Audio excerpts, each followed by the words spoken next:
अस्सलाम वालेकुम पाक व्हीलर्स, मेरा नाम है सुनील मांझ और मैं आपके लिए आज टोयोटा फॉर्च्यूनर 2017 का रिव्यू लेके आया हूँ। टोयोटा ने पाकिस्तानी मार्केट में 2012 में फॉर्च्यूनर के पहले वेरिएंट को मुतारिफ कराया था।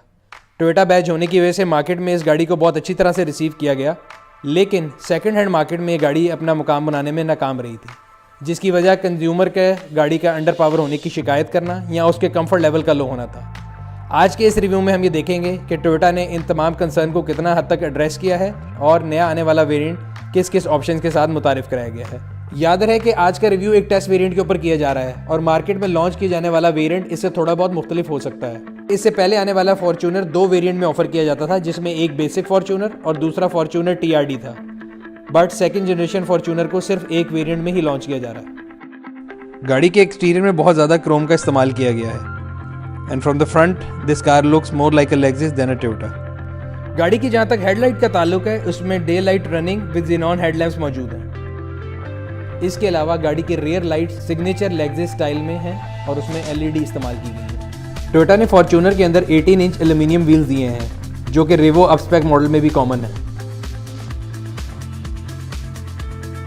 गाड़ी की छत के ऊपर स्लीक किस्म के रूफ रेल मौजूद हैं। इसके अलावा गाड़ी के डिग्गी के ऊपर स्पॉयलर भी है और छत पे शार्प फिन एंटीना भी है। ये तमाम चीज़ें गाड़ी की डिज़ाइन फिलॉसफी के साथ बिल्कुल मैच हैं। गाड़ी के अंदर बैठते साथ ही मुझे गाड़ी के अंदर पुश स्टार्ट की कमी महसूस हुई, जिसका मतलब ये है कि गाड़ी में स्मार्ट एंट्री भी मौजूद नहीं है। गाड़ी का स्पीडोमीटर ऑप्टीट्रॉन है और इसमें ऑन बोर्ड कंप्यूटर भी मौजूद है। सेकेंड जनरेशन फॉर्च्यूनर का इंटीरियर एक्सटीरियर की तरह बहुत खूबसूरत है।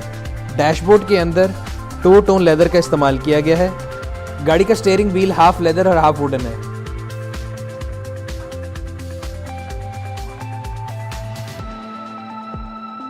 टोयोटा रीवो की तरह गाड़ी के डैशबोर्ड के अंदर 2 ग्लव बॉक्स मौजूद हैं, जिनमें से एक कूल बॉक्स है।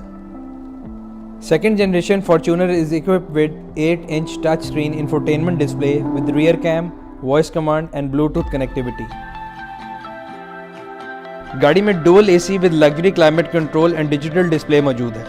पैसेंजर की कंफर्ट के लिए सेकंड और थर्ड रो की छत के ऊपर AC वेंट मौजूद हैं।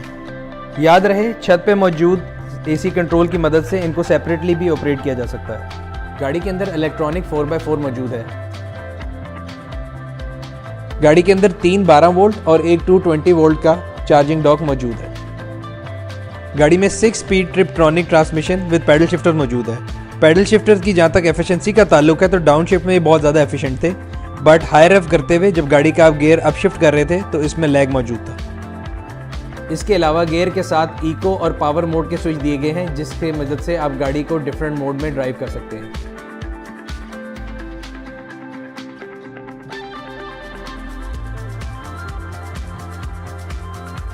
गाड़ी की सीट्स पर टैन लेदर का इस्तेमाल किया गया है, जिसकी वजह से गाड़ी की सीट्स की लुक में खूबसूरती का इजाफा होता है। इसके अलावा सीट्स की कुशनिंग पैसेंजर्स के कंफर्ट लेवल में इजाफा कर रही है। याद रहे कि गाड़ी की ड्राइविंग सीट 6 वे पावर एडजस्टेबल है। जहाँ तक गाड़ी की रियर सीट के लेग और हेडरूम का ताल्लुक है तो गाड़ी में कंसिडरेबल हेडरूम मौजूद है और लेग स्पेस भी काफ़ी है। ड्राइवर के साथ बैठ के सफ़र करने के लिए ये गाड़ी को मौजू बनाता है। इसके अलावा पिछली सीट के अंदर टिल्ट फंक्शन दिया गया है और इस सीट पर शहर के अंदर 3 लोग आराम से बैठ सकते हैं, जबकि लंबी जर्नी पे 2 एडल्ट और 1 बच्चे के लिए मौजूद है। So let's see how easy to get in the back seat.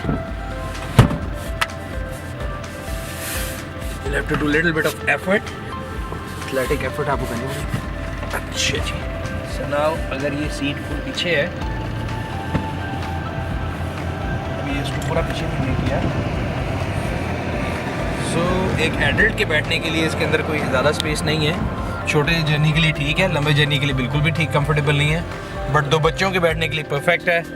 अगर आगे जो है थोड़ा सा सीट को हम आगे कर लें तो yes you might have space, but again जो इसकी आपकी सीटिंग पोस्चर है वो लॉन्ग टर्म जो है ना लॉन्ग ड्राइव के लिए फिजिबल नहीं है।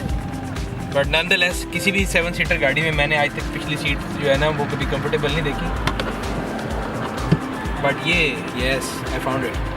इसको आप पिछली वाली सीट को टिल्ट कर सकते हैं। So yes now I am comfortable. This means that there is an option for you to be comfortable at the back seat also. It's a complete 7-seater SUV, इसलिए इसमें ट्रंक कैपेसिटी इतनी ज़्यादा नहीं है।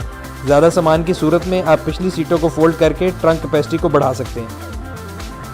जहाँ तक गाड़ी की सेफ्टी का ताल्लुक है, गाड़ी में 3 एयर बैग मौजूद हैं, जिनमें से एक स्टीयरिंग व्हील, दूसरा डैशबोर्ड और तीसरा पैसेंजर नी पे मौजूद है। जहाँ तक गाड़ी की कंफर्ट और हैंडलिंग का ताल्लुक है तो टोयोटा ने नए फॉर्च्यूनर में कंफर्ट लेवल को बहुत ज़्यादा इंप्रूव किया है।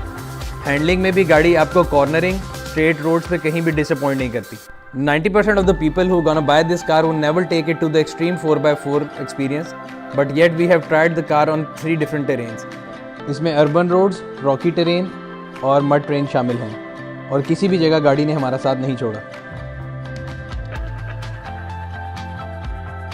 मैंने गाड़ी का 0 to 100 चेक किया, वो मेरे मुताबिक 13 सेकंड है।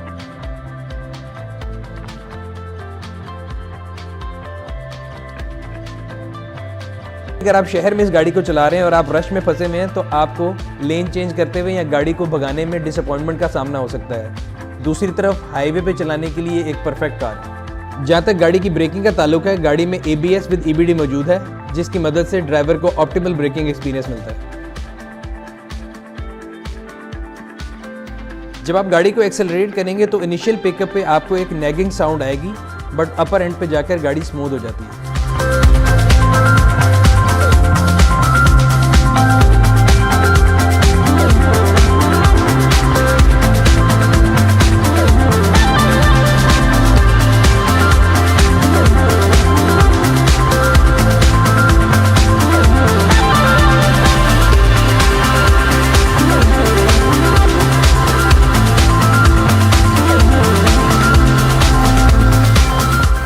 गाड़ी के इंजन का जहाँ तक ताल्लुक है तो गाड़ी में 2.7 litre dual VVTi 2TR engine है, जो कि पहले आने वाले फॉर्च्यूनर और मौजूदा प्राडो में भी आता है। Fuel economy has always been a negative point for the first generation Fortuner, मगर इस फॉर्च्यूनर को जब हमने 3 डिफरेंट टेरेन्स के ऊपर ट्राई करके देखा तो एवरेज फ्यूल इकोनॉमी 6.9 किलोमीटर पर लीटर आ रही थी।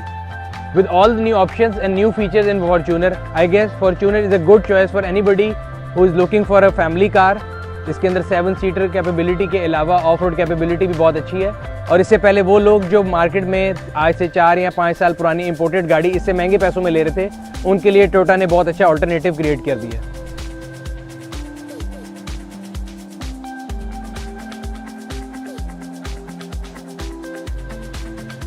इस वेरिएंट के अंदर टोयोटा ने कस्टमर के जितने तमाम इश्यूज थे उनको रिजॉल्व किया है। अगर आप गाड़ी की कंफर्ट की बात करें तो गाड़ी का कंफर्ट बेहतरीन है। जहाँ तक इंजन की बात है, इंजन सेम है, लेकिन इंजन के साथ गियर का कम्बिनेशन और गियर रेशियो को चेंज करके गाड़ी का जो अंडर पार होने की शिकायत थी वो भी काफ़ी हद तक हल कर दी गई है।